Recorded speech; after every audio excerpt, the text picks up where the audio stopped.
গাজীপুরের শ্রীপুরে M&U trims নামে বোতাম তৈরির কারখানার কেমিক্যাল গুদামে বিস্ফোরণে নিহত ৩ জনের পরিচয় পাওয়া গেছে। সোমবার ২৩ ডিসেম্বর শ্রীপুর থানার ওসি জয়নাল আবেদিন মণ্ডল নিহতদের পরিচয় নিশ্চিত করেছেন। নিহতরা হলেন দিনাজপুরের হাকিমপুর উপজেলার লোহাচড়া গ্রামের মৃত আব্দুর রউফ সরকারের ছেলে মোহাম্মদ সোহাগ সরকার, গোপালগঞ্জের মোকসেদপুর উপজেলার মহারাজপুর গ্রামের মোহাম্মদ রফিক মাতব্বরের ছেলে শাওন ও লালমনিরহাটের সদর উপজেলার তালুকহারাটি গ্রামের মোহাম্মদ বাবুল মিয়ার ছেলে মোহাম্মদ মজমুল হক।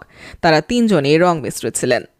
ফায়ার সার্ভিসের উপসহকারী পরিচালক মোহাম্মদ মামুন বলেন, দুপুরে 1:40 শ্রীপুর ফায়ার স্টেশনে প্রথমে আগুনের খবর দেওয়া হয়।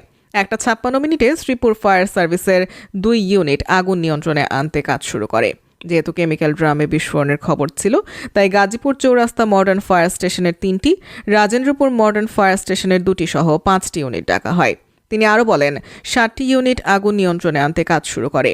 পরে তাদের সম্মিলিত চেষ্টায় আগুন নিয়ন্ত্রণে আনা হয়। এখানে প্রচুর কেমিক্যালের ড্রাম ছিল।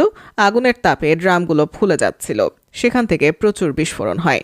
এর আগে রোববার 22 ডিসেম্বর দুপুর 1:30টার দিকে শ্রীপুর পৌরসভার 4 নম্বর ওয়ার্ডের ভাংনাহাটি গ্রামের M&U ট্রিমস লিমিটেড নামের কারখানায় অগ্নিকাণ্ডের ঘটনা ঘটে।